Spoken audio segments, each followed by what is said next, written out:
Welcome to Loving God and Loving Life. In Acts chapter 20, the theme is Paul's final visit to Troas, and Paul meets the Ephesian elders. In this chapter, Paul's on his way, taking a trip, and he's not going back to the city of Ephesus, but he's passing a place where he's close enough to call for the elders of this Ephesian church that he'd established earlier. And when Paul meets with these leaders, these church people he'd spent time with, he'd poured his heart into, you get one of the clearest pictures of ministry. I'm going to read a few verses here out of Acts chapter 20. Paul's now speaking to these church leaders. He knows they're headed back to a very pagan city to lead the church of Jesus Christ. And listen to Paul's words, Acts chapter 20, starting in the 17th verse, Paul says, if anyone suffers eternal death, it's not my fault. Wow. He's just saying, Paul's like, I gave it all. He says, watch out.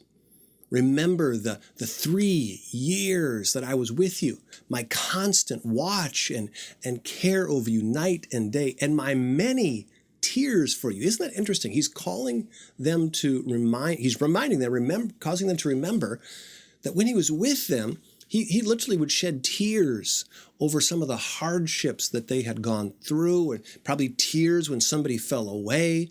Paul was all in. He's reminding them of that. And then Paul says this, and now I entrust you to God.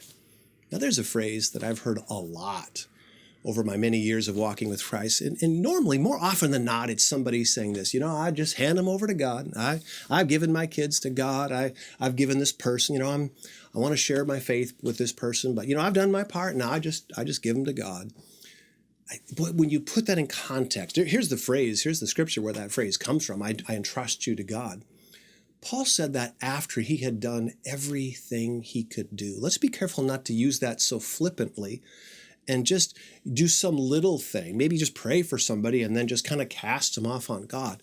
Paul had shed tears for these people. He had shared his life with them. He had and now Paul there was literally nothing else he could do because he's going on to minister in another place, and he literally physically can do nothing else. And then he says, all right, I entrust you to God.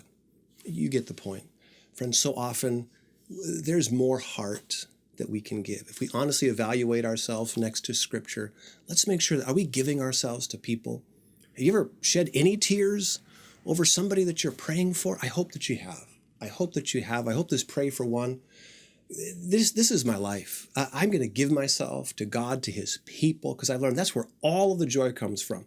Yes, is there times where it brings tears, but on the backside of those tears is the only thing worth living, the joy worth living, that of giving myself to God and to his people, and then trusting God and watching God work things out. God, today, make it another day of using us for your purpose. God, today, send us one person today to share your love with.